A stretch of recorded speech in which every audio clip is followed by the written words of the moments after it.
Kaum muslimin yang semoga dirahmati oleh Allah, tentu kita mendukung perjuangan rakyat Palestina untuk merebut kembali hak-hak mereka yang dirampas oleh negara Yahudi.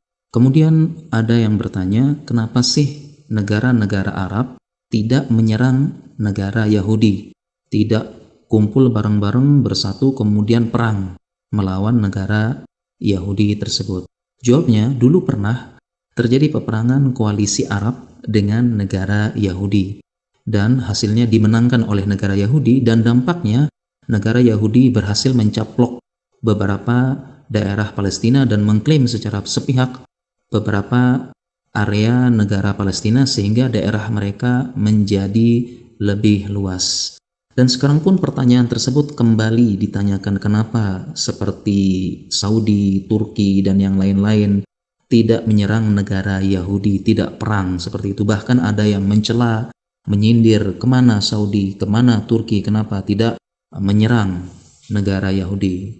Jawabannya, perlu banyak pertimbangan untuk memutuskan perang, dan kita perlu bijak juga dalam bersikap dan menghormati keputusan mereka. Yang pertama, kekuatan kaum muslimin, apakah sekarang sedang kuat atau lemah, sedang bersatu atau sedang berpecah belah.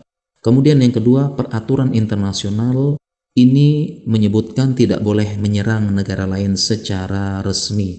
Jika melanggar bisa jadi menjadi alasan negara-negara lain yang benci Islam untuk menghancurkan negara Islam dan menyerang balik serta mengajak negara-negara lain untuk menyerang Islam.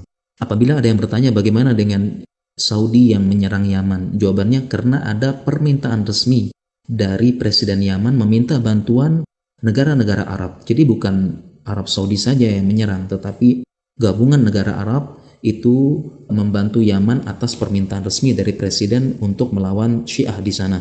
Kemudian pertimbangan yang selanjutnya, apabila menyerang negara Yahudi, bisa jadi Yahudi dengan backupnya negara lainnya itu menyerang balik, dan bisa jadi anak-anak dan wanita menjadi korban, dan tidak menutup kemungkinan Mekah dan Madinah juga diserang dan terjadi kekacauan sehingga bisa jadi haji dan umroh tertunda. Kemudian pertimbangan yang lain juga, perang menghabiskan banyak dana dan tenaga. Suatu negara bisa saja tidak stabil karena perang, menimbulkan keretakan internal negara. Karena bisa jadi ada pro dan kontra masalah ini. Ini masalah penting, masalah perang. Dan kondisi ini bisa dimanfaatkan musuh untuk menyusup dan melemahkan diri dari dalam. Kemudian juga rasa aman adalah nikmat yang paling besar dalam Islam, dan Islam berusaha menjaganya.